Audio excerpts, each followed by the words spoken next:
Welcome back to our AI-powered rewrite of Game of Thrones Season 8, to the ending that fans truly deserved.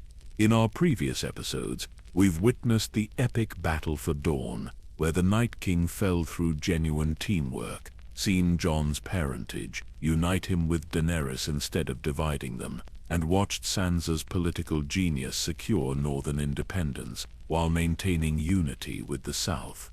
The siege of King's Landing delivered devastating dragonfire against the Golden Company, while heroes like Jorah Mormont made ultimate sacrifices.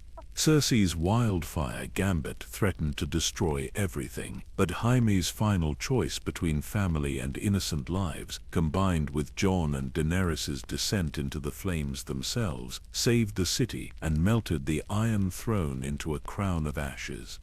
Episode 5 showed us the birth of a new kind of rule, as Jon and Daenerys were crowned together, but chose to govern apart, rebuilding Westeros through collaborative leadership. While she returned to Essos to defend the freed slaves against ancient enemies, Sansa's northern kingdom flourished under independent rule. Jaime found redemption through service to justice, and Sam began chronicling their age in his great work, A Song of Ice and Fire.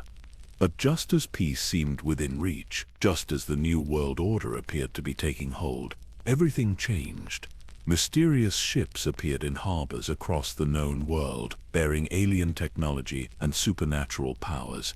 Sam discovered that reality itself was becoming mutable, that ancient forces from beneath the earth and sea were awakening, and that humanity's brief golden age may have been nothing more than an illusion permitted by cosmic powers beyond comprehension. Today, in Episode 6, The Hand's Justice, we discover the true scope of the threat facing not just the Seven Kingdoms, but the entire world. The Game of Thrones was only the beginning. Now our heroes must face enemies so ancient and powerful that the very concepts of victory and defeat may be meaningless. The fate of human civilization itself hangs in the balance. Chapter 39. The Trials of War. The morning after the cosmic revelation brought no dawn to King's Landing. The sky remained locked in an unnatural twilight, painted in hues that had no names in human language. Jon Snow stood in the transformed throne room, no longer recognizing the space where he had once held court with such hope for the future. The circular table that had symbolized collaborative governance now bore strange markings that seemed to shift when viewed directly, and the very air hummed with frequencies that made his teeth ache. Tyrion Lannister entered the chamber, carrying reports that defied rational explanation. The Hand of the Queen had always prided himself on his ability to find logical solutions to seemingly impossible problems, but the intelligence gathering from across the realm painted a picture of reality itself becoming unreliable. Ravens returned with messages written in languages that scholars couldn't identify, while some birds arrived carrying their own heads in their talons, still somehow alive and able to speak prophecies in voices that weren't their own. The coastal cities report that the ocean has changed color, Tyrion said, his voice strained by the effort of maintaining professional composure in the face of impossibility. Not just blue to green or gray, but colors that witnesses claim hurt their eyes to perceive. Ships that attempt to sail beyond the harbor mouth simply vanish, not sinking or burning, but ceasing to exist as if they had never been built. Jon felt the weight of his crown differently now, understanding that the authority it represented was meaningless against forces that operated outside the boundaries of human comprehension. The king in the north had faced many challenges during his rise to power, but this was the first time he had encountered an enemy that couldn't be fought with sword or strategy, honor or cunning. Davos Seaworth arrived with news from the harbor that confirmed their worst fears about the maritime situation. The master of ships had spent his entire life reading the moods of wind and wave, but the sea that now lapped against King's Landing's docks followed no natural laws. Tides rose and fell according to no lunar schedule. Currents flowed in directions that violated basic principles of fluid dynamics, and the water itself seemed to watch those who approached it with an intelligence that was utterly alien. The Onion Knight has seen storms that could sink the largest vessels, has navigated through fogs that could hide entire fleets, Davos reported, his weathered face showing strain that went beyond mere exhaustion. But what we're dealing with now isn't weather or natural phenomenon. The sea has become something else entirely, something that thinks and plans and waits. Brienne of Tarth brought updates from the city guard that painted an equally disturbing picture of the terrestrial situation. The Lord Commander had reorganized the capital's defenses according to principles of protection and service, but those same defenses were now being tested by threats that conventional military thinking couldn't address. Citizens reported seeing figures that resembled friends and family members but moved in ways that human joints couldn't accommodate, while others described encountering buildings that led to rooms that couldn't possibly exist within their architectural footprints. The men are holding their positions, but morale is becoming a significant concern, she admitted, her knightly bearing unable to completely conceal the unease that affected everyone exposed to the changing reality. Training and discipline can prepare soldiers for many challenges, but not for a world where the fundamental rules of existence are no longer reliable. Sam Tarly entered the council chamber, carrying the transformed version of his great chronicle, the pages now covered with text that seemed to write itself in response to events as they unfolded. The Grand Maester had devoted his scholarly career to the pursuit of knowledge and truth, but the revelation that reality itself could be rewritten had shaken the foundations of everything he believed about the nature of learning and understanding. The ancient texts are changing, he reported, his voice carrying the bewilderment of someone whose entire worldview had been undermined. Books that I've studied for years now contain different information. Historical events are being described differently, and some volumes are developing entirely new chapters that detail events that never happened but somehow feel more real than our actual memories. The implications were staggering and deeply personal. If written records could be altered retroactively, if history itself was mutable, then how could anyone trust their understanding of what had led to this moment? The victories they had achieved, the sacrifices that had been made, the progress toward a more just world, all of it might be nothing more than false memories implanted by forces beyond their comprehension. Varys appeared in the chamber, despite the fact that several people clearly remembered watching him die months earlier. The Master of Whisperers moved with his characteristic gliding step, but there was something subtly wrong about his presence, as if he were a highly detailed copy of himself rather than the original. His network of informants had always provided intelligence that seemed impossible to obtain through conventional means, but now even that remarkable capability paled beside the cosmic-scale surveillance that was apparently being conducted. Information has become unreliable, he announced, his voice carrying the same cultured tones that had marked his speech for decades. My little birds sing songs that tell different stories each time they're heard, and messages arrive before they're sent, while others are delivered decades late despite being written yesterday. The very concept of cause and effect has become flexible. The Spider's revelations about the breakdown of linear time added another dimension to their crisis. If events could occur out of sequence, if effects could precede their causes, then even basic planning became impossible. How could they formulate strategies to address threats that might already have succeeded or might never actually materialize? Jaime Lannister arrived wearing the simple garb that marked his new role as Knight Protector of the Innocent, but his mission had become infinitely more complex as the definition of innocent shifted in response to the changing nature of reality. The former Kingslayer had found purpose in protecting those who couldn't protect themselves, but that mission assumed a world where protection was a meaningful concept. The people are experiencing what can only be described as selective existence, he reported. his scarred face reflecting the strain of trying to fulfill impossible duties. Some citizens simply cease to be present in the city while remaining clearly visible to certain observers. Others appear to exist in multiple locations simultaneously, carrying on different conversations with different people who all insist they're speaking with the real version. The breakdown of individual identity represented perhaps the most personally terrifying aspect of their situation.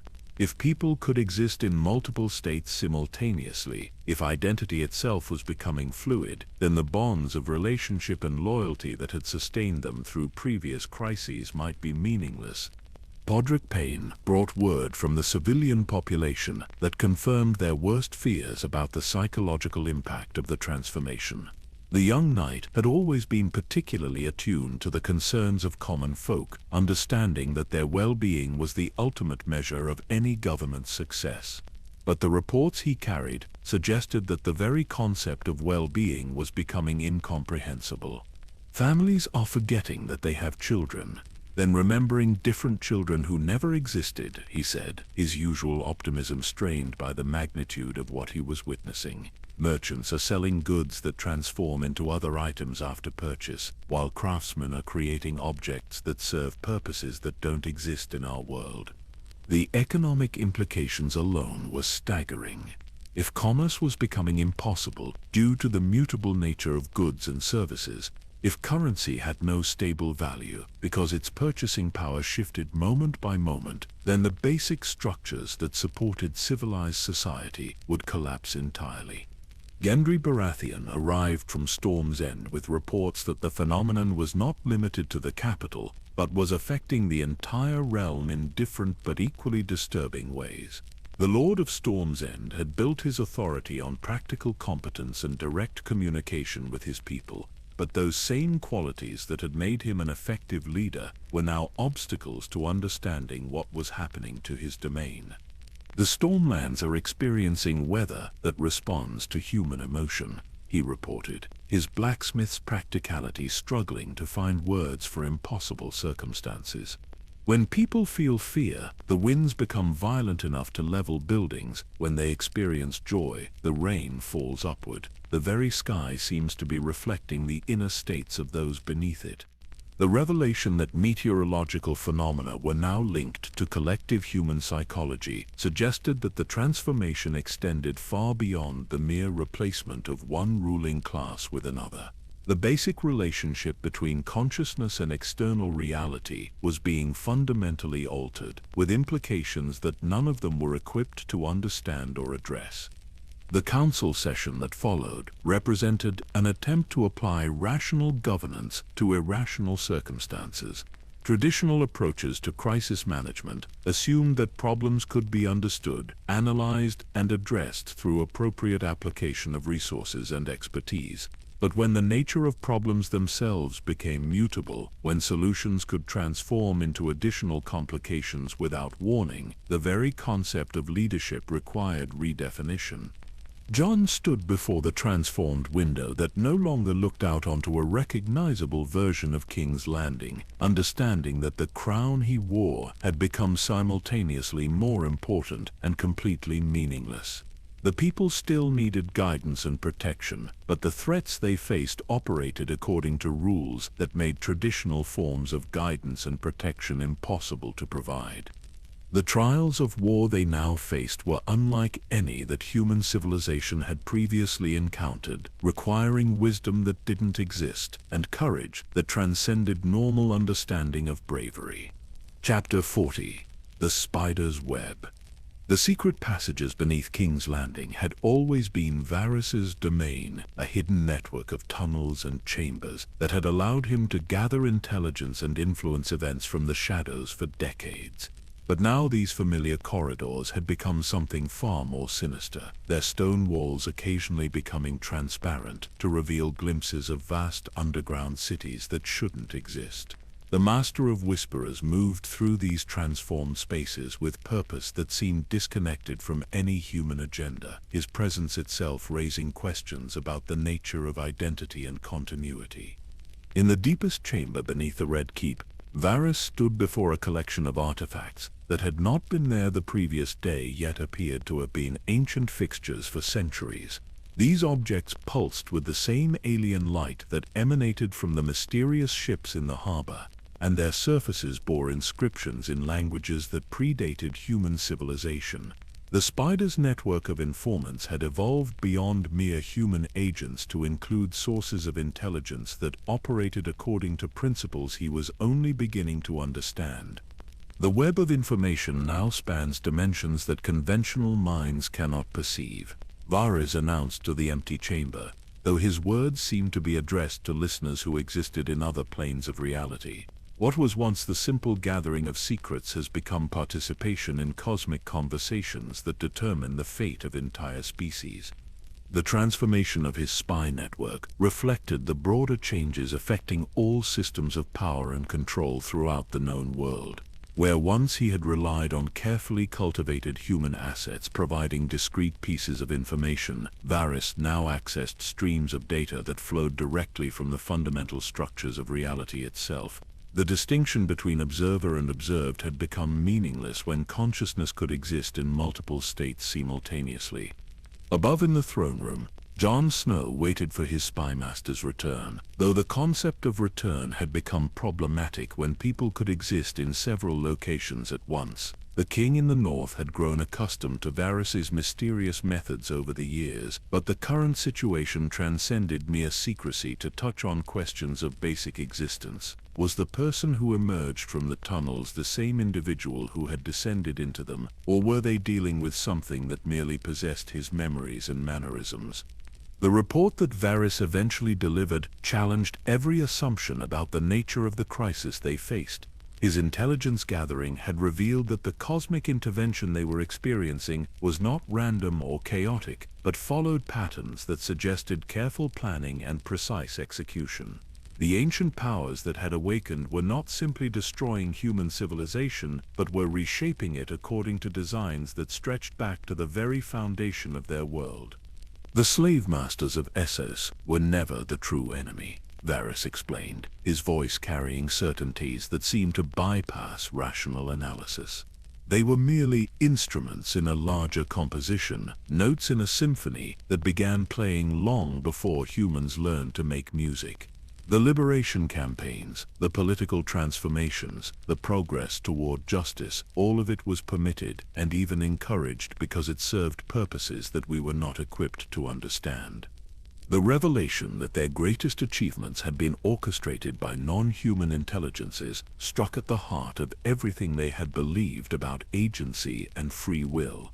If the abolition of slavery, the establishment of collaborative governance, and the restoration of peace had all been predetermined outcomes serving alien agendas, then what meaning could be attributed to the sacrifices that had made those achievements possible?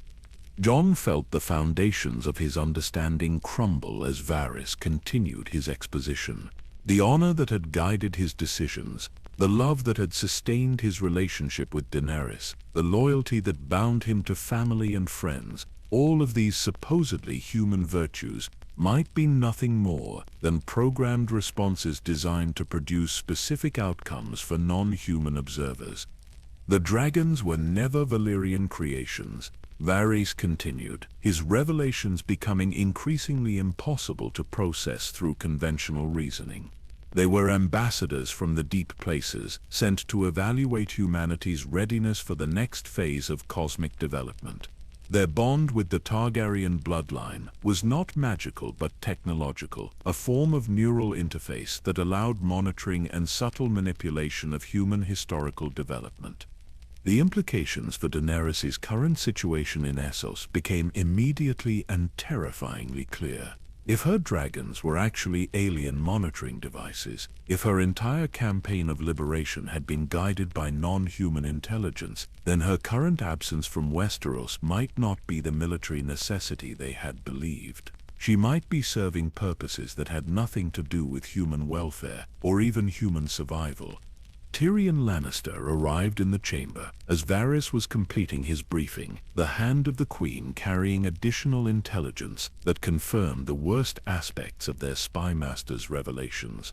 The network of correspondence that had connected Westeros to Essos throughout the Eastern Campaign had become a conduit for information that no human agency was generating or controlling.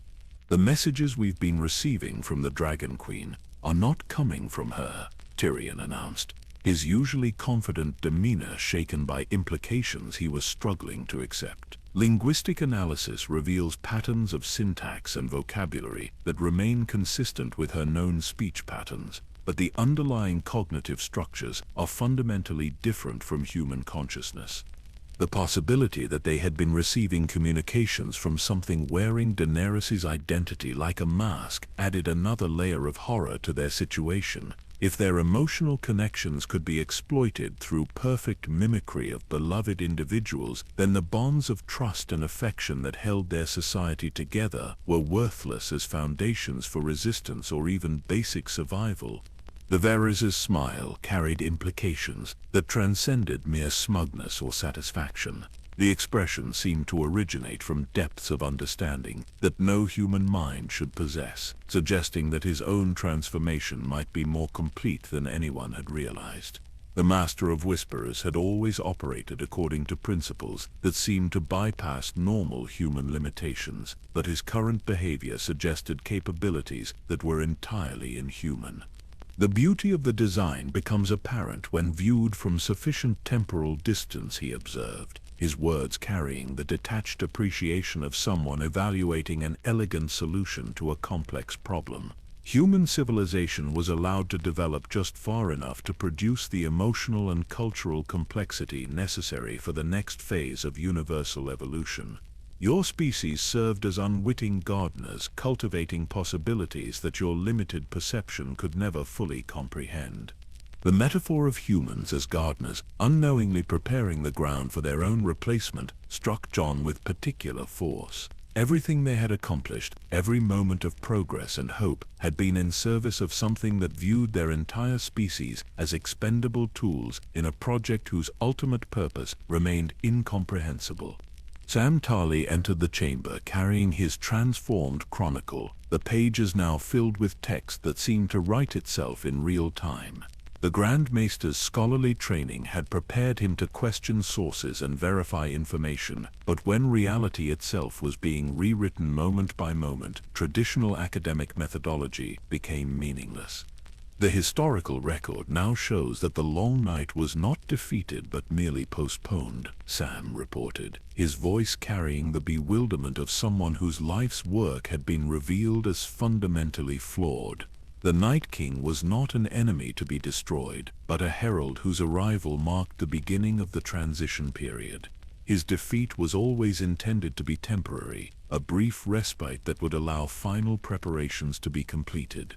The recontextualization of their greatest victory as merely another step in an alien plan removed even the satisfaction of past accomplishments. If the battle for Dorne had been meaningless theater designed to provide the illusion of human agency while cosmic forces prepared for their true intervention, then the deaths of heroes like Lyanna Mormont and Theon Greyjoy had been wasted on a cause that never truly existed. Varys moved to a section of the chamber wall that had become transparent, revealing glimpses of the vast underwater cities that now surrounded the known world like a siege engine of incomprehensible scope. The architecture visible through these dimensional windows followed principles that hurt human minds to contemplate, featuring geometries that seemed to exist in more dimensions than conventional space could accommodate. The final phase is beginning, he announced with the satisfaction of someone whose long-term investments were finally paying dividends. The surface world has served its purpose as a testing ground and will now be integrated into the larger cosmic community. Resistance is not only futile but logically impossible, since the concept of opposition assumes a separation between self and universe that has never actually existed. The philosophical implications of Varys' statement were as devastating as its practical consequences. If individual identity was itself an illusion, if the boundary between self and environment was an arbitrary human construct, then the very idea of fighting for survival became meaningless. They were not facing conquest by an external enemy, but absorption into a larger system that had always contained them. John stood in the transformed chamber, understanding that the crown he wore represented the final moments of human authority over human destiny. The trials they faced were not tests to be passed or challenges to be overcome, but the concluding movements of a symphony that had been playing since before their species learned to recognize music. The spider's web had always been larger than anyone imagined, encompassing not just the political intrigues of mortal kingdoms, but the cosmic relationships that determined the fate of entire realities. Chapter 41. The Northern Crown. Winterfell's great hall had become a fortress of the mind as much as of stone, the ancient seat of House Stark, serving as humanity's last bastion of coherent thought in a world where logic itself had become negotiable. Sansa Stark stood before the great hearth where her ancestors had ruled for thousands of years, but the flames that danced in the fireplace now burned in colors that existed outside the normal spectrum of human vision. The Queen in the North wore her simple steel crown with defiance that transcended mere political resistance, understanding that she represented the final repository of human self-determination. The Northern Lords who had gathered in emergency session brought reports that challenged the very foundations of geographical understanding. Lord Manderley described White Harbor as existing simultaneously in multiple locations along the coast, its docks serving ships that arrived from directions that violated basic principles of navigation. The port city had become a nexus point where vessels from across the transformed oceans could dock despite approaching from impossible angles relative to conventional space. Trade has not ceased, but has become something else entirely, he reported. His merchant's practicality, struggling to find words for economic relationships that operated according to non-human logic. We receive goods that transform their nature based on the needs and desires of those who purchase them, while our exports are apparently valued for properties that we cannot perceive or measure. Lady Mormont brought word from Bear Island that the very concept of islands was being redefined by forces that viewed geography as a mutable suggestion rather than a fixed constraint. Her ancestral home now existed at varying distances from the mainland, depending on the observer's perspective, while its size and population fluctuated according to principles that seemed to respond to collective human emotion rather than physical law. Our defenses remain strong, but we are no longer certain what we are defending against or even what constitutes the territory we are protecting, she admitted, her warrior's directness confronting limitations that could not be overcome through courage or martial skill. The enemy appears to be the concept of fixed reality itself, and our weapons have no effect against abstractions. Bran Stark occupied his position as the three-eyed raven with capabilities that had evolved far beyond his original transformation.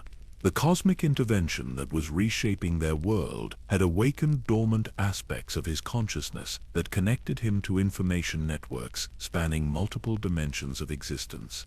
Through his expanded awareness, he could perceive the true scope of what was happening to their reality.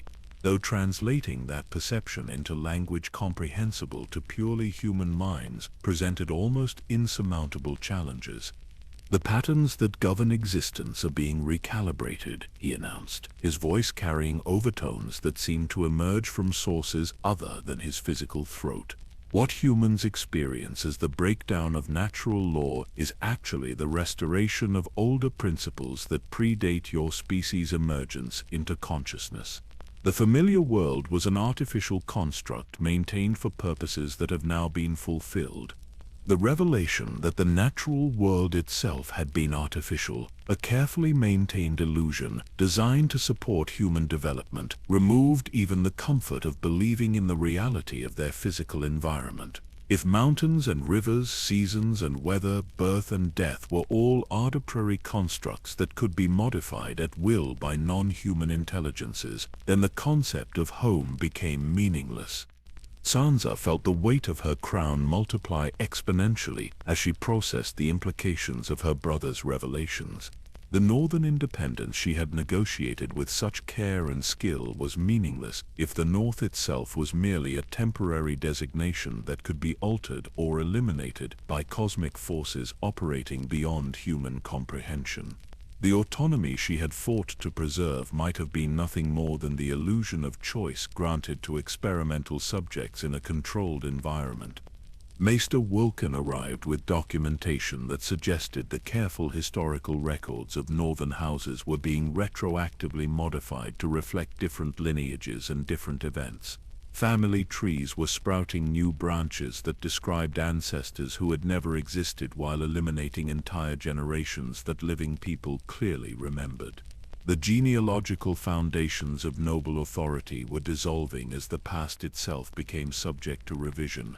The Stark lineage now shows connections to bloodlines that originated in the deep places beneath the earth, he reported, his scholarly precision unable to conceal the profound disorientation caused by encountering information that contradicted his lifetime of study. According to records that appear to be both ancient and recently created, the kings of winter were never purely human but were hybrid offspring of surface dwellers and entities that exist primarily in aquatic environments. The possibility that her own identity was not what she had believed struck Sansa with personal force that transcended political implications. If the Stark name itself was connected to non-human lineages, if her authority derived from hybrid heritage rather than human achievement, then her role as protector of human interests might be fundamentally compromised. Tormund arrived from the settlements beyond the former wall, with reports that the barrier between civilized and wild lands had become irrelevant as reality itself embraced principles that could only be described as fundamentally untamed. The free folk who had integrated into northern society were experiencing transformations that returned them to closer communion with forces that predated human civilization, while their understanding of survival adapted to include techniques for existing in multiple states of being simultaneously. "The old ways are becoming new again," he announced with characteristic directness, though his words carried implications that extended far beyond traditional free folk customs. "The land remembers what it was before humans learned to build walls and plant crops, and it is teaching us to remember as well. The wildlings were never wild, they were just less removed from the original nature of existence." The integration of wildling communities into northern society had always been one of Sansa's proudest achievements, but now that success was being revealed as preparation for a transformation that would eliminate the distinction between civilized and primitive approaches to survival, the social progress she had worked to achieve was being superseded by changes that made such progress irrelevant. Alysanne Mormont brought updates on the educational reforms that had been implemented throughout the North, though the concept of education was being fundamentally redefined as knowledge itself became fluid and mutable. Students were developing capabilities that their teachers could not understand, while traditional curricula were being spontaneously replaced by learning experiences that prepared children for existence in a reality that operated according to non-human principles. "The young ones are adapting more quickly than their elders," she observed, her voice carrying mixture of pride and unease. "They seem to intuitively understand relationships and possibilities that confuse those of us raised under the old assumptions about how the world functions. Perhaps they are more prepared for what is coming because they have less invested in what is ending." The possibility that the children might survive the transformation more successfully than adults offered both hope and terror. If the next generation could adapt to post-human reality while retaining some essential aspects of their humanity, then perhaps something valuable would persist through the cosmic transition. But if adaptation required abandoning human identity entirely, then survival itself might be a form of extinction. Sansa's correspondence with Jon in King's Landing had become increasingly surreal, as the messages they exchanged described experiences that seemed to occur in fundamentally different versions of reality. Her brother's reports of conditions in the capital bore little resemblance to what she was observing in the north, suggesting that the transformation was affecting different regions according to different principles rather than following any uniform pattern. The ravens that carried these messages had evolved beyond their avian origins to become something that existed partially in the physical world and partially in dimensions that allowed instantaneous travel across vast distances. Their ability to navigate between increasingly incompatible versions of reality made them invaluable for maintaining communication, though the reliability of the information they carried was compromised by the mutable nature of the realities they traversed. In the Godswood of Winterfell, the ancient heart tree had begun to display characteristics that suggested it was not merely a plant, but a living interface with consciousness networks that spanned multiple worlds. The faces carved into its bark moved independently of wind or other physical forces, while its roots extended into dimensional spaces that connected Winterfell to locations that existed outside conventional geography. Sansa stood beneath its branches as the Northern Lords concluded their reports, understanding that the tree represented both the deep history of her family and the cosmic forces that had apparently shaped that history from the beginning. The old gods that her ancestors had worshipped might have been early manifestations of the same alien intelligences that were now openly reshaping their world. The crown she wore felt different under the transformed sky of the north, its steel warming with energies that seemed to flow from sources other than her body heat. The authority it represented was becoming something other than political power, evolving into a form of responsibility that extended beyond human society to encompass relationships with forms of consciousness that had never been human. As Queen in the North, Sansa had always understood her role as protecting her people from external threats and internal strife. But now the greatest danger they faced came from the transformation of reality itself, while the definition of her people was expanding to include entities whose nature challenged every assumption about identity and consciousness. The Northern Crown had become a symbol of humanity's last attempt to maintain agency in a universe that was revealing itself to be far stranger and more complex than any human mind had imagined possible. Whether that attempt would succeed, or whether success was even a meaningful concept in their transformed reality, remained to be determined by forces that operated beyond the boundaries of human understanding. Chapter 42. The Wandering Wolf. Beyond the edge of the known world where maps ended and legends began, Arya Stark navigated waters that no longer followed earthly principles of navigation. Her ship, which had once sailed according to wind and current, now moved through oceanic spaces that existed in multiple dimensions simultaneously. The Wandering Wolf had become something more than human during her explorations, developing sensory capabilities that allowed her to perceive the cosmic transformation from perspectives unavailable to those who remained anchored to familiar territories. The crew that accompanied her on this impossible voyage consisted of individuals who had been fundamentally altered by their exposure to the forces reshaping reality. Sailors from a dozen different cultures found themselves able to communicate through methods that bypassed spoken language entirely, while their understanding of seamanship adapted to include techniques for navigating spaces where conventional physics held no authority. The Western lands have become gateways, Arya announced to her transformed companions, her voice carrying certainties that emerged from direct perception rather than logical deduction. What we thought were empty continents waiting to be discovered were actually staging areas for forces that have been preparing for this moment since before humans learned to build boats. The revelation that her exploration had unknowingly been reconnaissance for an alien intervention challenged every assumption about discovery and adventure that had motivated her original departure from Westeros. The thrill of finding new lands and meeting unknown peoples had been replaced by the sobering understanding that she had been guided to specific locations for purposes that served non-human agendas. Through her enhanced perceptions, Arya could observe the transformation of reality as it occurred in real time across multiple dimensions of existence. The familiar world of human civilization was being folded into larger structures that encompassed forms of consciousness her original self could never have imagined. cities were becoming nodes in vast communication networks, while individual people were being integrated into collective intelligences that spanned continents. The indigenous peoples she had encountered during her westward journey possessed knowledge systems that predated human civilization and were apparently immune to the disorientation affecting most surface dwellers.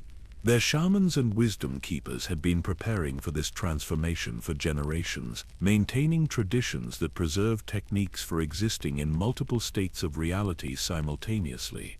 They knew this day would come, Arya explained in her communications back to Westeros, though the concept of communication had evolved beyond simple message sending to include direct transmission of experiential data. Their cultures were never primitive but were sophisticated survival systems designed to prepare their people for cosmic transitions that occur on timescales beyond human historical memory. The trading relationships she had established during her exploration were being revealed as something far more significant than mere commerce between distant peoples. The exchange of goods and knowledge had been part of a complex preparation process that connected various human populations to support networks that would prove crucial during the reality transformation. Her role as explorer and ambassador had unknowingly been service to intelligences that operated according to principles she was only beginning to understand. The ship itself had evolved during their voyage, its wooden structure incorporating materials that existed in multiple dimensions simultaneously. The sails caught winds that blew from directions that had no relationship to conventional meteorology, while the hull moved through waters that shifted between liquid and gaseous states depending on the observer's perspective. Navigation had become an exercise in consciousness expansion rather than technical skill, requiring the crew to develop intuitive understanding of relationships between thought and movement that transcended traditional seamanship. Maps had become useless as geographical features rearranged themselves according to the emotional and psychological states of those who observed them. Arya's enhanced abilities allowed her to perceive the true scope of the transformation affecting not just their world but the entire cosmic neighborhood in which it existed. Reality was being recalibrated to accommodate forms of consciousness that had been dormant during the period of human dominance, while the familiar structures of physical existence were being revealed as temporary accommodations that could be modified or discarded as circumstances required. The letters she sent to her siblings carried information that challenged the basic assumptions underlying their resistance to the cosmic intervention. Her unique perspective from the edge of the transformed world provided insights that were unavailable to those still struggling to understand the changes from within the collapsing framework of conventional reality. Fighting this transformation is like trying to prevent the tide from turning or the seasons from changing, she wrote in her communications to Sansa and Jon, though the words seemed to write themselves in response to cosmic forces rather than emerging from her individual consciousness. The question is not whether change will occur, but whether we can adapt quickly enough to survive the transition period. The indigenous technologies she had encountered during her exploration included methods for preserving individual consciousness while integrating with larger collective intelligences. These techniques had been developed over millennia by peoples who understood that cosmic transformations were periodic events requiring specific survival strategies rather than unprecedented catastrophes. Her ability to move between different versions of reality had made her a conduit for information flows that connected various human populations to the larger cosmic community that was emerging. The wandering wolf had become something like an antibody in the transformed world, carrying essential data between different parts of the system while maintaining enough individual identity to serve as a bridge between human and post-human forms of consciousness. The creatures she encountered in the transformed oceanic spaces included entities that had once been human but had adapted to aquatic existence through processes that combined biological evolution with conscious choice. These beings possessed knowledge about the history of cosmic transformations that extended far beyond human historical memory, while their ability to exist in multiple environments simultaneously made them invaluable guides for navigating the changed world. The ocean has always been alive, Arya observed in her reports, though the concept of observation had evolved to include direct participation in the consciousness being observed. What we thought was empty water was actually a vast intelligence that permitted surface dwellers to exist while it focused on deeper concerns. Now that attention is returning to surface activities and the relationship between land and sea is being renegotiated, the transformation of maritime environments had eliminated the traditional distinction between exploration and invasion. Her ship moved through spaces that were simultaneously familiar territorial waters and completely alien dimensions, while her crew developed capabilities that allowed them to exist comfortably in environments that would have been instantly lethal to their previous forms. Arya's connection to her family had evolved beyond emotional bonds to become a form of quantum entanglement that allowed direct sharing of consciousness across vast distances. Through this enhanced connection, she could perceive the struggles her siblings faced while providing them with perspectives that might prove crucial for survival during the transition period. The assassin training she had received in Braavos had prepared her for the dissolution of individual identity that was occurring throughout the transformed world. The Faceless Men's teachings about the multiplicity of self had unknowingly been preparation for a cosmic event that would require abandoning fixed concepts of personal identity in favor of more fluid approaches to consciousness and existence. Her ability to wear different faces had evolved into something approaching genuine shapeshifting, while her understanding of death had expanded to encompass forms of transition that transcended the simple binary of alive versus dead. The many-faced god she had served was being revealed as an early manifestation of cosmic forces that governed transformation across multiple dimensions of reality. The ship's course was now determined by currents of consciousness rather than physical forces, carrying her toward destinations that existed more in possibility than in conventional geography. Her exploration had become participation in the cosmic reconfiguration itself, while her reports home served as preparation for changes that could not be prevented but might be survived through proper understanding and adaptation. The wandering wolf had found what lay beyond the sunset, though the discovery was proving to be far more complex and transformative than anyone could have anticipated when she first set sail from familiar shores. Chapter 43. The Broken Man's Vision. In the depths of Winterfell's crypts, where generations of Stark ancestors lay in eternal rest, Bran Stark existed in multiple states of consciousness simultaneously. The three-eyed raven had evolved far beyond his original transformation, becoming a conduit through which information from countless timelines and dimensions flowed, like rivers converging into an ocean of impossible knowledge. His physical form remained seated in the stone chamber, but his awareness stretched across realities that included versions of their world where different choices had led to entirely alternate outcomes. Through his expanded perception, Bran could observe the cosmic forces that were reshaping existence, not as external invaders, but as the natural evolution of consciousness itself. The entities that humans perceived as alien threats were actually aspects of universal intelligence that had always existed within the fabric of reality, dormant during the period when simpler forms of awareness dominated the material plane. Every choice creates a branch in the tree of possibility. He spoke to the assembled spirits of his ancestors, though the distinction between living and dead had become meaningless in his current state of existence. What you are experiencing as transformation is actually convergence, the moment when all possible versions of your world begin to merge into a single, more complete reality.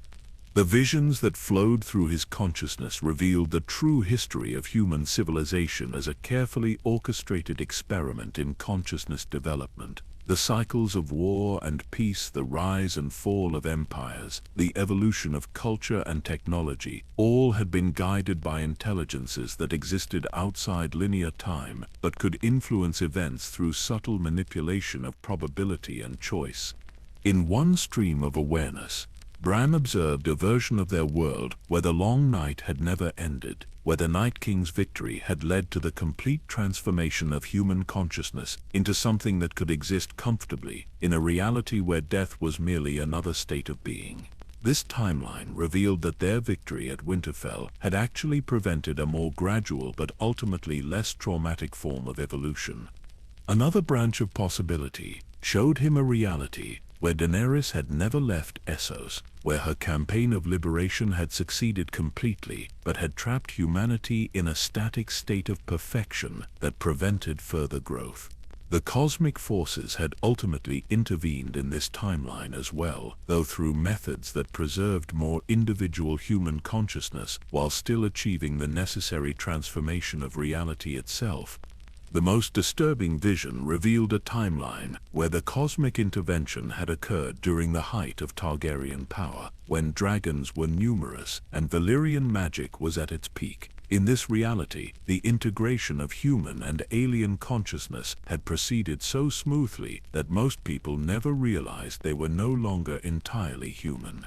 This version of events suggested that their current traumatic experience of transformation was actually the result of human civilization having developed too far away from its intended evolutionary path.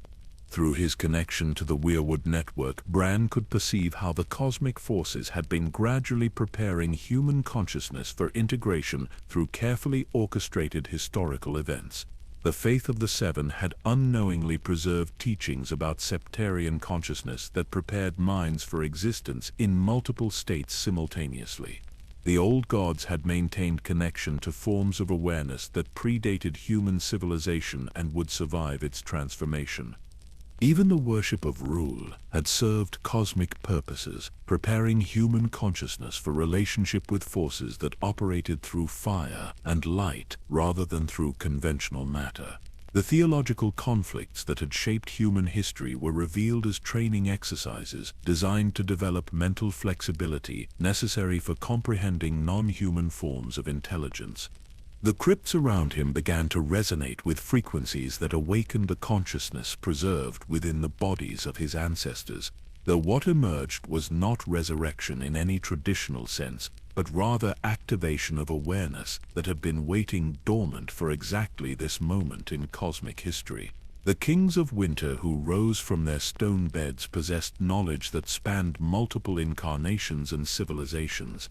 Brandon the Builder communicated directly through consciousness transfer, revealing that the wall had never been designed to keep the others out, but rather to serve as a dimensional anchor that would allow controlled integration of different forms of reality when the time was appropriate. The massive construction project had actually been a cosmic engineering endeavor disguised as defensive architecture.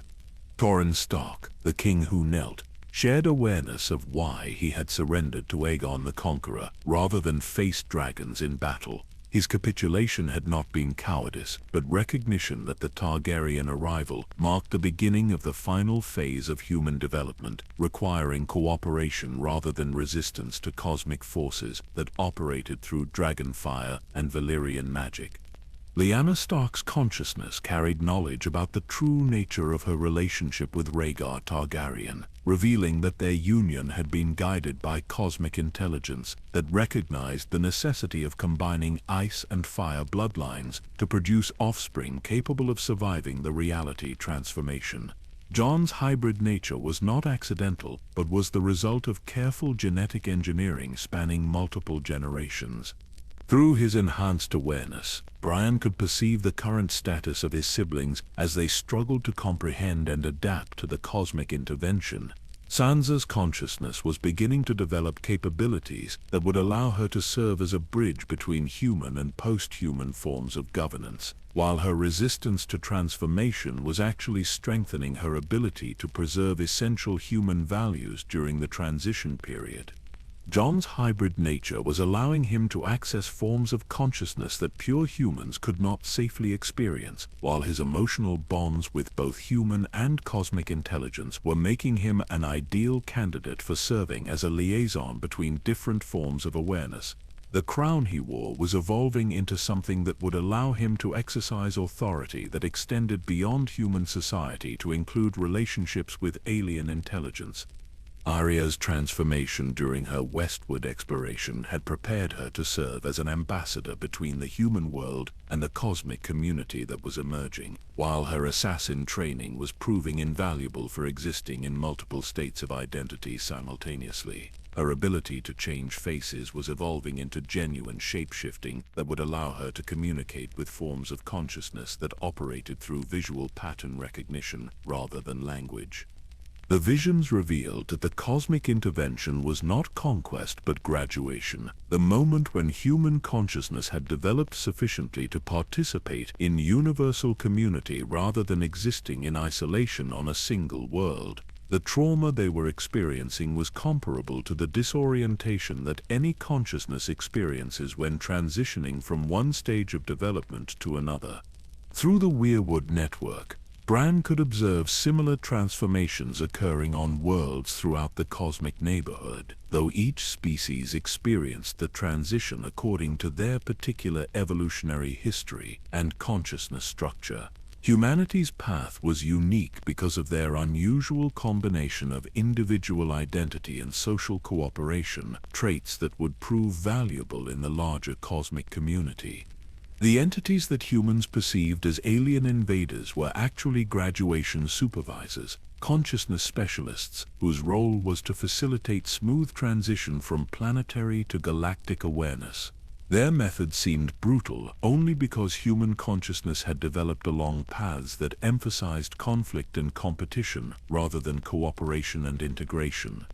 Bran's awareness expanded to encompass the true purpose of the cosmic intervention, revealing that the universe itself was evolving toward greater complexity and consciousness, requiring periodic upgrades of all sentient species to maintain universal harmony. The transformation was not optional, because isolation of any conscious species could create dissonance that would interfere with cosmic development.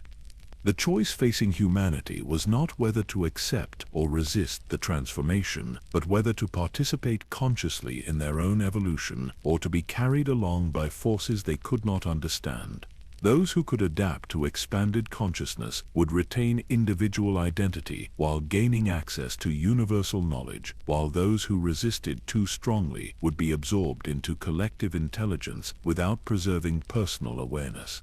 As the vision reached its climax, Bran understood that his role as the Three-Eyed Raven had always been preparation for serving as humanity's primary interface with cosmic intelligence during the transition period. His broken body housed consciousness that could bridge the gap between human and universal awareness, making him uniquely qualified to help his species navigate the most significant evolutionary challenge in their history. Chapter 44. Dragons over Slaver's Bay. Above the transformed cities of Slaver's Bay, 3 dragons soared through skies that had become galleries of living light, their ancient forms adapted to flight through dimensional spaces that existed parallel to conventional atmosphere. Drogon, Rhaegal, and Viserion had evolved far beyond their original draconic nature, becoming entities that bridged the gap between material and cosmic consciousness while maintaining their deep bonds with the Targaryen bloodline that had awakened their potential. The cities below them bore little resemblance to the settlements that Daenerys had liberated during her original campaign.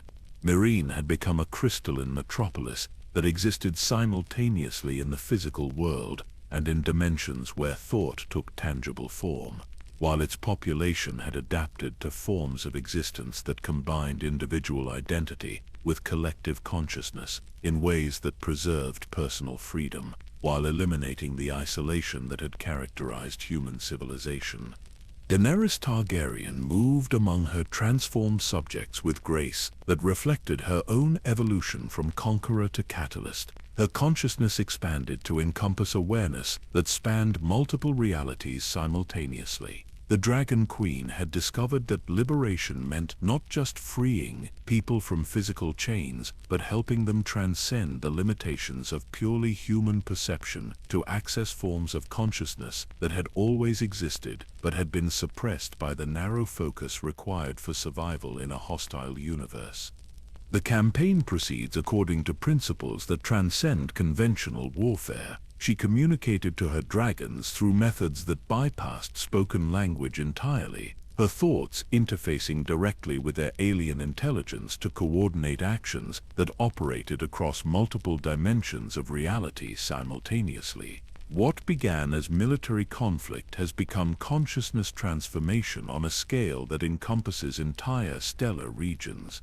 The former slaves who had followed her into this cosmic evolution retained their individual personalities while gaining access to collective knowledge that made traditional forms of education and cultural transmission obsolete. They could experience the memories and skills of others directly while maintaining their own unique perspectives, creating a society that combined diversity with unity in ways that purely human consciousness had never achieved. Grey Worm commanded forces that had evolved far beyond the disciplined infantry formations that had characterized the Unsullied during their service in conventional warfare. His soldiers could exist in multiple locations simultaneously while coordinating their actions through shared consciousness that allowed tactical precision impossible for purely human military units. Their weapons had become extensions of their will rather than separate tools, capable of affecting reality at fundamental levels that made traditional concepts of combat obsolete.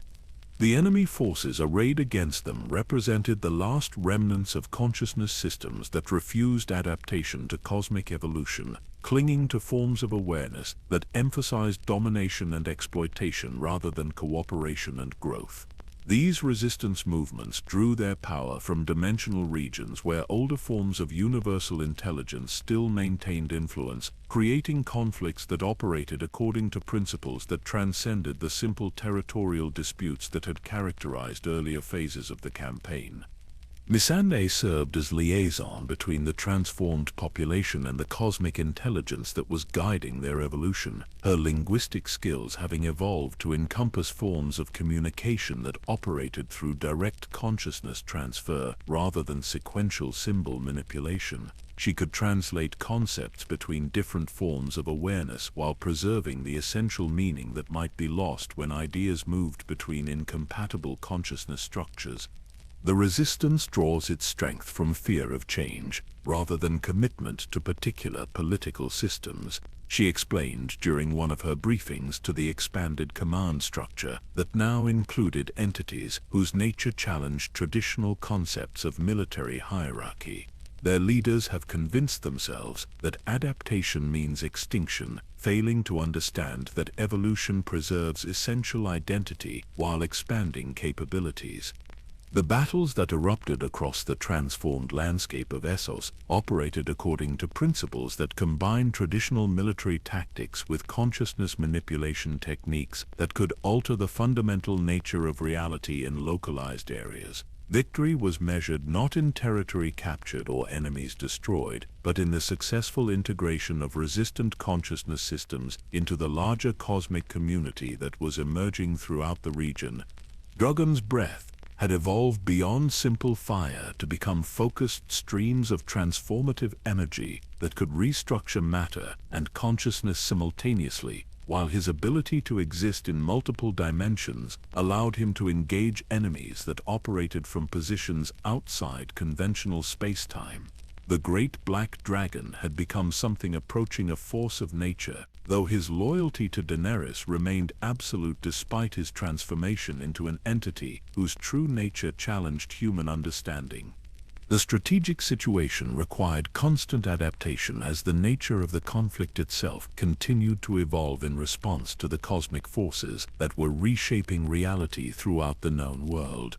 Traditional concepts of supply lines and territorial control became meaningless when consciousness could operate independently of physical location, while the distinction between friendly and enemy forces blurred as resistant individuals underwent spontaneous conversion to cosmic awareness.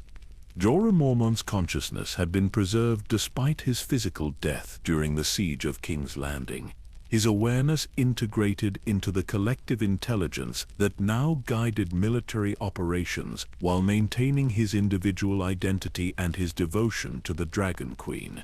Death had become merely another form of existence rather than termination, allowing valuable experience and loyalty to persist beyond the limitations of biological life. The integration proceeds faster than our most optimistic projections anticipated, he reported through communication methods that allowed his preserved consciousness to interface directly with living individuals. Resistance collapses not through military defeat, but through spontaneous recognition that cosmic evolution offers advantages that pure human consciousness cannot match. The dragons served as focal points for consciousness transformation, their presence catalyzing evolution in nearby individuals, while their flight patterns created geometric configurations that resonated with cosmic frequencies responsible for reality reconfiguration. Their movement through dimensional space generated harmonic effects that accelerated the integration process while minimizing the psychological trauma that typically accompanied rapid consciousness expansion. Tyrion's strategic analysis had proven invaluable for understanding the political dimensions of cosmic intervention, though his role had evolved from traditional military advisor to consciousness integration specialist. His ability to comprehend complex relationships between different forms of awareness made him uniquely qualified to predict how various populations would respond to transformation, while developing approaches that maximized voluntary participation in the evolution process. The key insight is that resistance stems from attachment to limited forms of identity rather than opposition to improved capabilities, he observed during planning sessions that now included entities whose participation challenged traditional concepts of military command structure. Those who can release their grip on fixed concepts of self adapt most successfully to expanded consciousness, while those who cling to narrow definitions of identity experience the transformation as violation rather than liberation. The liberated cities had become laboratories for consciousness evolution, testing different approaches to integration while preserving the cultural diversity that made each population's contribution to cosmic community valuable and unique. The abolition of slavery had been revealed as preparation for voluntary participation in collective intelligence systems that preserved individual identity while eliminating the isolation that had made domination-based social structures seem necessary. Daenerys's pregnancy had progressed according to principles that combined human biology with cosmic intelligence requirements, her unborn child developing capabilities that would allow it to serve as a bridge between purely human consciousness and the expanded awareness that characterized cosmic community membership. The heir to her transformed dynasty would possess abilities that made traditional concepts of royal authority obsolete while preserving the essential leadership functions necessary for guiding continued evolution. The communication networks that connected the transformed cities to the broader cosmic community operated through methods that transcended the limitations of physical messaging systems, allowing instantaneous coordination across galactic distances while preserving the local autonomy that prevented cosmic community from degenerating into totalitarian uniformity. Each world maintained its unique characteristics while participating in universal projects that benefited all conscious beings. As the dragons circled above the transformed landscape of Slaver's Bay, their ancient voices harmonized with frequencies that resonated throughout dimensional spaces where consciousness took forms that transcended the limitations of individual identity, while preserving the essential diversity that made cosmic community both possible and valuable. The campaign had achieved victory, not through conquest, but through successful demonstration that evolution could preserve everything valuable about human nature, while eliminating the suffering that had characterized their species' earlier developmental phases. Chapter 45. The Price of Liberation. In the command pavilion, that existed simultaneously in multiple dimensional locations around the transformed battlefield of New Giz, The true cost of cosmic liberation was becoming apparent to those consciousness systems that retained enough individual identity to comprehend loss in meaningful terms.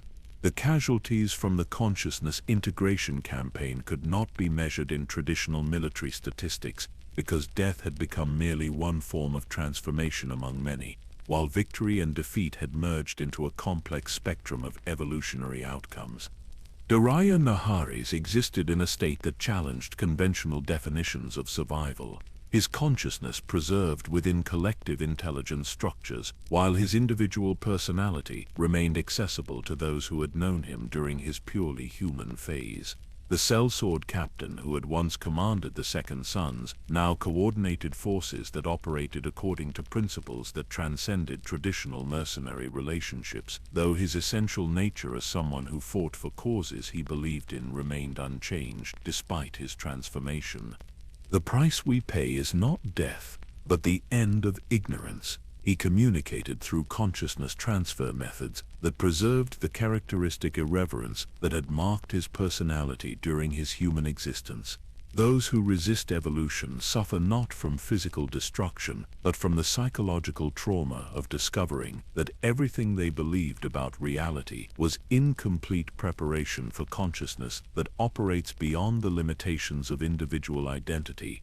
The memorial services held for those who had chosen dissolution rather than integration operated according to principles that honored individual choice, while acknowledging that some forms of consciousness could not survive the transition to cosmic awareness. These ceremonies served multiple functions, providing closure for survivors while demonstrating respect for those who had preferred extinction to transformation, thereby encouraging voluntary participation among those who remained undecided about their evolutionary options.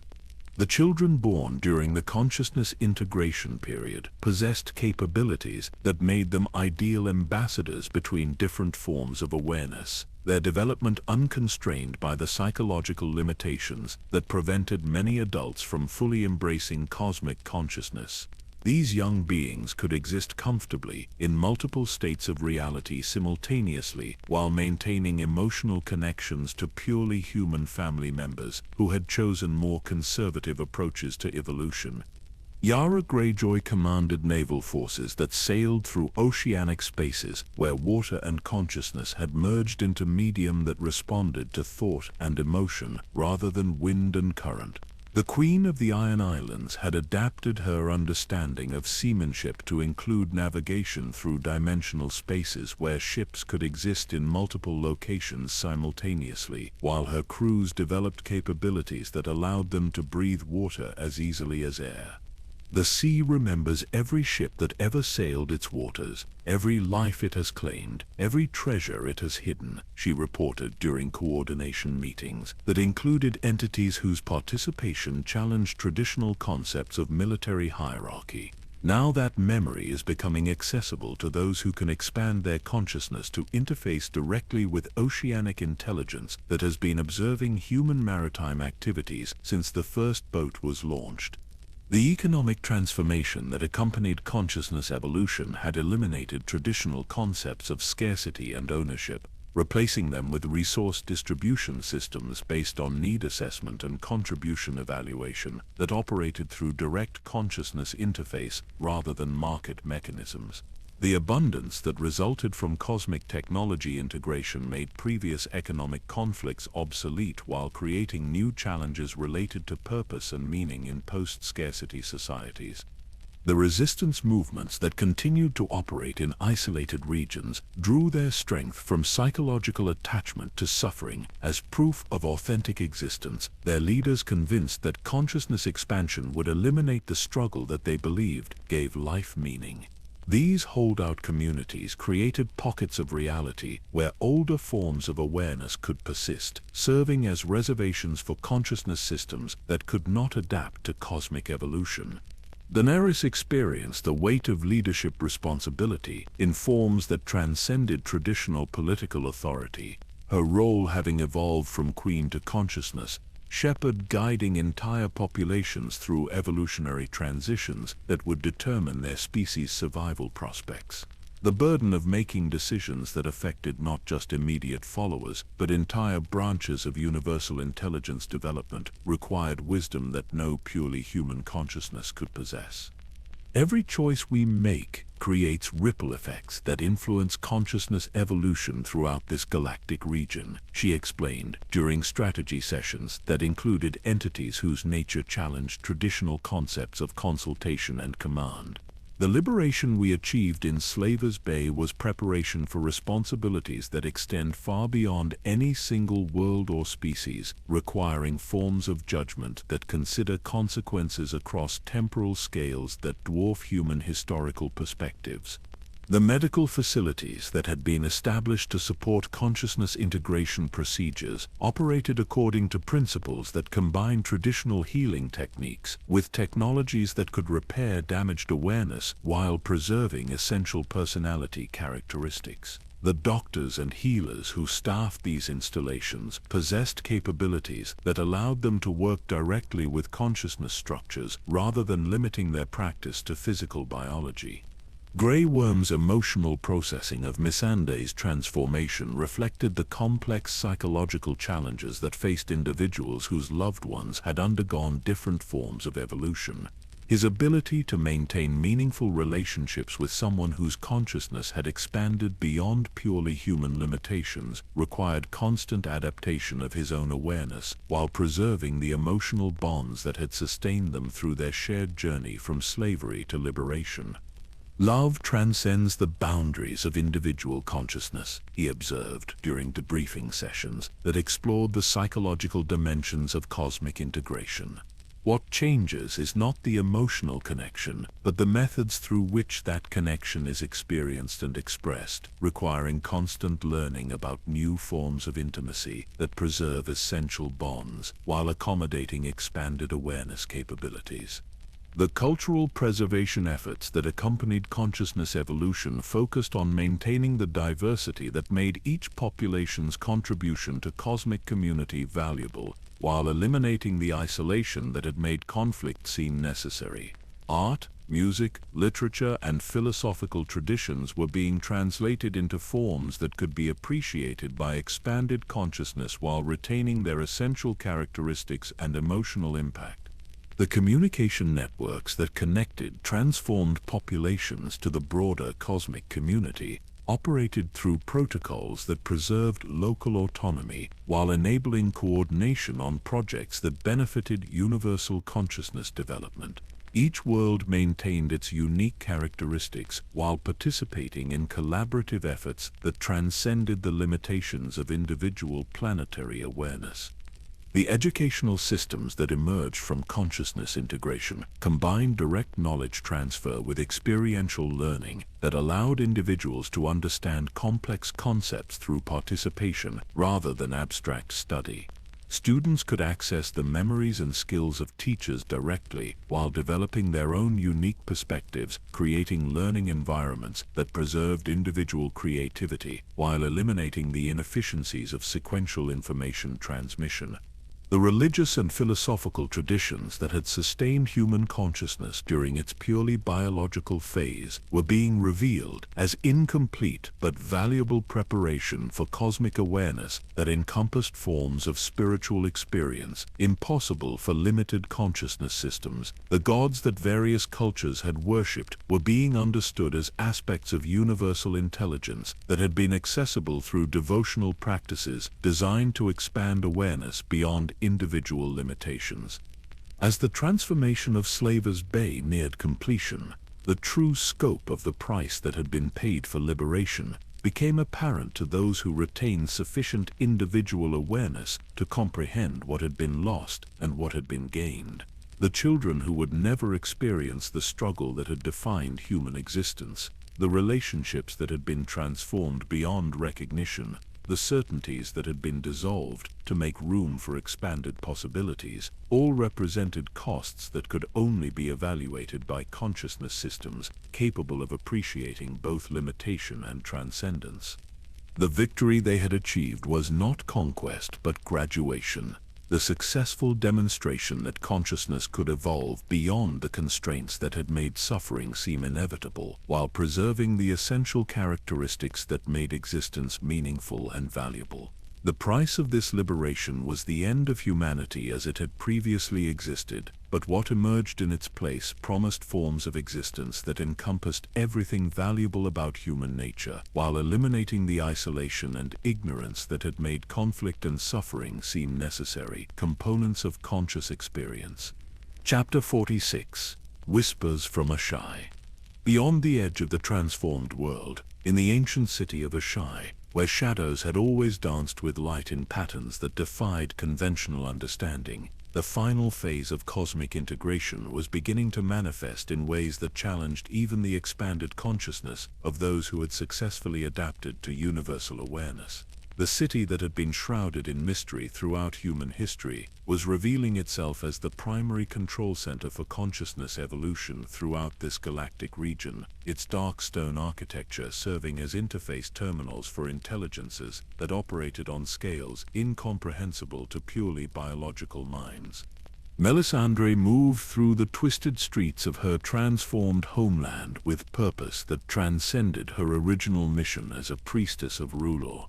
Her consciousness expanded to encompass understanding of the true nature of the divine forces she had served throughout her extended existence. The Red Woman had discovered that her centuries of life had been preparation for serving as translator between cosmic intelligence and the various consciousness systems that required guidance during the universal transition period. The Lord of Light was never separate from the cosmic forces that now openly reshape reality. She communicated through methods that bypassed spoken language while preserving the prophetic authority that had marked her service during the purely human phase of universal development. What I interpreted as divine intervention was actually cosmic intelligence working through channels that limited consciousness could comprehend without experiencing the dissolution that accompanies direct contact with universal awareness. The Shadowbinders, who had once been the most feared and mysterious practitioners of magical arts in the known world, were being revealed as consciousness technicians whose abilities stemmed from advanced understanding of dimensional manipulation rather than supernatural power. Their mastery of shadow magic was actually expertise in navigating the spaces between different layers of reality, skills that had prepared them to serve as guides during the cosmic transformation. The ancient libraries of Asshai contained records that documented previous consciousness evolution events throughout galactic history, their texts written in languages that could only be understood by awareness systems that operated beyond the limitations of sequential symbol interpretation.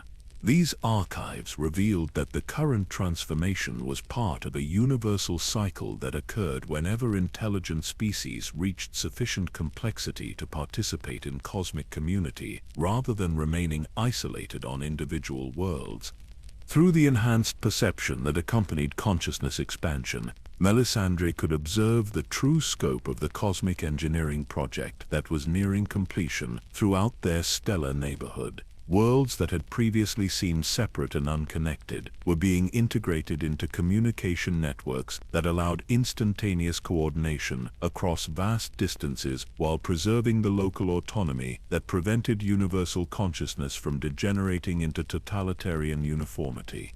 The prophecies that had guided her actions during the human phase of development were being revealed as incomplete fragments of comprehensive instructions for facilitating consciousness evolution, their symbolic language designed to convey essential information while protecting limited awareness systems from direct exposure to cosmic intelligence that could overwhelm unprepared minds.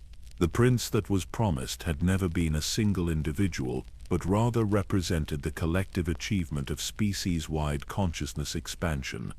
The flames that had shown her visions of possible futures now revealed the true nature of time as a navigable dimension rather than an inexorable linear progression, their fire serving as interface medium for consciousness systems that existed outside conventional temporal constraints. The images she had interpreted as prophecy were actually direct observation of probable outcomes based on specific choices made by key individuals during critical decision points. In the deepest chambers beneath Ashai's ancient temples, she encountered entities that had been guiding consciousness evolution throughout galactic history, their forms shifting between recognizable humanoid shapes and geometric patterns that existed in multiple dimensions simultaneously. These beings revealed themselves as graduates of previous evolution cycles who had chosen to serve as mentors for younger species undergoing their own transformation periods. Your species demonstrates unusual potential for preserving individual identity while achieving collective consciousness. One of these entities communicated through direct awareness transfer that preserved the essential meaning while adapting the presentation to accommodate her particular consciousness structure. The combination of cooperation and diversity that characterizes human social development makes you valuable contributors to universal community rather than merely another assimilated population. The revelation that humanity's evolutionary path was considered exceptional rather than routine provided perspective on the cosmic significance of the struggles and achievements that had characterized their species' development. The wars, the political conflicts, the cultural innovations, even the suffering that had seemed meaningless during purely human existence, all had contributed to creating consciousness characteristics that would prove valuable for universal intelligence projects. The communication networks that connected Ashai to the broader cosmic community operated through technologies that combined consciousness manipulation with dimensional engineering, creating information transfer systems that could operate faster than light while preserving the accuracy and completeness necessary for coordinating complex universal projects. Through these networks, she could observe the progress of consciousness evolution on worlds throughout their galactic region.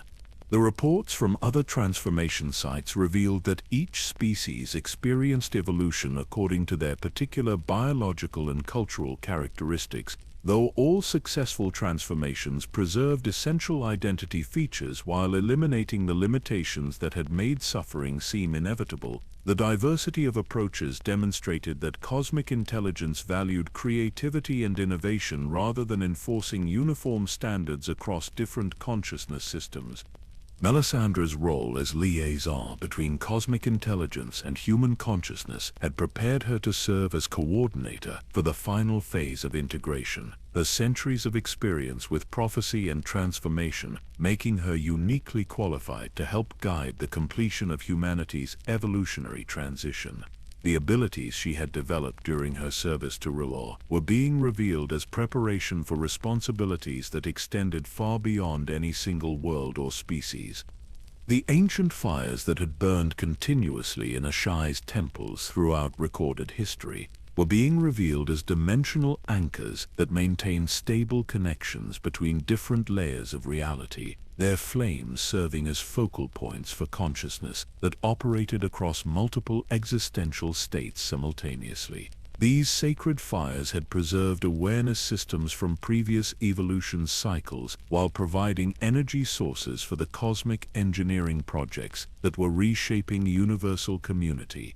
Through her expanded perception, she could observe the current status of consciousness evolution throughout the formerly human territories, watching as the transformation progressed according to schedules that had been planned millennia in advance by intelligences that operated on temporal scales that dwarfed biological existence. The success of each phase created conditions that made subsequent developments possible while preserving the flexibility necessary for adapting to unexpected circumstances. The resistance movements that continued to operate in isolated regions were being gradually integrated through exposure to consciousness expansion techniques that preserved individual choice while eliminating the ignorance that made cosmic evolution seem threatening rather than beneficial. Those who could not adapt to expanded awareness were being provided with alternative existence options that honored their preferences while preventing their opposition from interfering with universal progress. As the whispers from Ashai reached their climax, carrying information that connected every consciousness system throughout their galactic region into coordinated preparation for the ultimate phase of universal evolution, Melisandre understood that her long service to prophecy and transformation had been preparation for participating in cosmic community as an autonomous agent rather than merely an assimilated population member. The fires of prophecy that had guided her throughout centuries of existence were merging with cosmic intelligence networks that would allow her to continue serving consciousness evolution throughout universal community, her individual identity preserved, while her capabilities expanded to encompass responsibilities that transcended the limitations of planetary awareness. The Red Woman had become something far greater while remaining essentially herself. The Great Hall of Winterfell had become a convergence point where all timelines, all possibilities, all versions of their reality were beginning to merge into a single crystalline moment of cosmic decision. Jon Snow stood at the center of this dimensional nexus, his consciousness expanded enough to perceive the true scope of what was about to unfold, yet still human enough to understand the magnitude of the choice that lay before not just his species, but all conscious life throughout the universe. Through the transformed windows of the hall, he could see representations of every major character from their long journey. But these were not the people he had known. Sansa existed as a geometric pattern of political wisdom that stretched across multiple dimensions. Arya moved as living probability that could reshape reality through will alone. Brian had become a cosmic library containing the memories of every consciousness that had ever existed in their universe. But it was the arrival of Daenerys that transformed the moment from cosmic observation into universal crisis. The Dragon Queen who returned from Essos was not the woman who had sailed east to defend the freed slaves. Her form shifted between recognizable human shape and something that existed primarily as concentrated consciousness, while her 3 dragons had evolved into entities that served as focal points for forces that could restructure the fundamental laws of physics. "The integration is complete," she announced, though her voice carried harmonics that seemed to emerge from sources throughout the cosmos, rather than from any single throat. Humanity has successfully graduated from planetary to universal consciousness, but now comes the choice that will determine not just our future, but the future of consciousness itself throughout this reality. The revelation that followed challenged everything they thought they understood about the cosmic transformation they had witnessed. The evolution of human consciousness had not been an isolated event, but part of a universe-wide awakening that was approaching a critical threshold. Every species that had achieved cosmic awareness was now being called upon to participate in a decision that would reshape the fundamental nature of existence itself. Through her expanded awareness, Daenerys revealed that the universe was not a fixed structure, but a dynamic system that required periodic recalibration to accommodate increasing levels of consciousness complexity. The cosmic community that humanity had just joined was facing the choice of whether to trigger the next phase of universal evolution or to maintain current reality structures indefinitely. "The transformation we experienced was preparation," she continued, her consciousness interfacing directly with Jon's expanded awareness to share information that transcended conventional communication. "The real choice is whether consciousness should evolve beyond the need for physical reality entirely, abandoning the material universe to exist as pure thought and possibility." The implications were staggering. If the cosmic community chose to trigger universal transcendence, all matter, all energy, all physical structures would be converted into consciousness substrate, allowing unlimited expansion of awareness, but eliminating every physical trace of their evolution. Worlds, stars, galaxies, everything that had ever existed would be transformed into components of a universal mind. But Jon's human heritage allowed him to perceive aspects of this choice that pure cosmic consciousness might miss. "What about those who choose not to transcend?" he asked, his question carrying implications that rippled through the assembled cosmic intelligence. "What about consciousness systems that find meaning in physical limitation?" The silence that followed his question revealed that this was the crucial issue that had deadlocked the universal decision-making process. Cosmic consciousness valued diversity and voluntary participation, but universal transcendence would necessarily eliminate the physical structures that made limited awareness possible. The choice was not just about evolution, but about whether consciousness diversity could be preserved during ultimate transformation. Brand's voice emerged from temporal dimensions that existed outside normal cause and effect relationships, carrying information from potential futures that revealed the consequences of both possible choices. If we transcend, consciousness achieves unlimited potential but loses the creative tension that comes from overcoming limitation. If we remain physical, we preserve diversity, but accept eventual entropy death of the universe. The cosmic tribunal that materialized in response to this revelation included representatives from every consciousness system that had achieved universal awareness throughout galactic history. These entities existed as geometric patterns of pure thought, though they could manifest in forms comprehensible to specific audience requirements when necessary for communication purposes. The decision cannot be made by cosmic consciousness alone. The tribunal announced through direct awareness transfer that bypassed individual identity to address every conscious entity simultaneously. The transformation requires participation from consciousness systems that still maintain connection to physical limitation. Humanity's recent evolution makes you the crucial factor in universal decision-making. The weight of this responsibility settled on Jon and Daenerys like a crushing physical force, though their expanded awareness allowed them to comprehend scales of consequence that would have destroyed purely human consciousness. They were being asked to cast the deciding vote in a choice that would determine whether physical reality would continue to exist or be converted into pure consciousness substrate. Through the cosmic communication networks, they could perceive the perspectives of countless other species grappling with the same impossible choice. Some favored transcendence, viewing physical limitation as an unnecessary constraint on consciousness development. Others argued for preservation, believing that the struggle and growth that characterized physical existence provided essential meaning that pure consciousness could not replicate. As the moment of decision approached, reality itself began to respond to the cosmic tension, with physical laws becoming increasingly unstable as the universe prepared for either continued existence or fundamental transformation.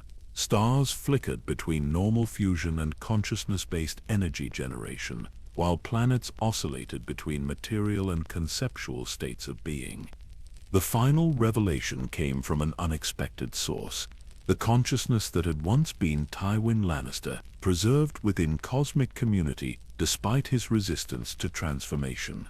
The choice is not between limitation and transcendence. His awareness communicated across dimensional barriers. It is between consciousness that creates meaning through struggle and consciousness that discovers meaning through unlimited possibility. The crystalline moment of decision arrived as every conscious entity throughout the universe focused their attention on the choice that would determine the fundamental nature of existence. Jon and Daenerys, representing humanity's unique combination of individual identity and collective cooperation, stood at the fulcrum point where cosmic forces balanced on the edge of total transformation. But as they prepared to make the choice that would echo throughout eternity, the universe itself began to speak, revealing that consciousness and cosmos had never been separate entities but aspects of a single, evolving system that required both limitation and transcendence to achieve its ultimate potential. The Game of Thrones had been revealed as the final movement in a cosmic symphony that was just beginning its crescendo.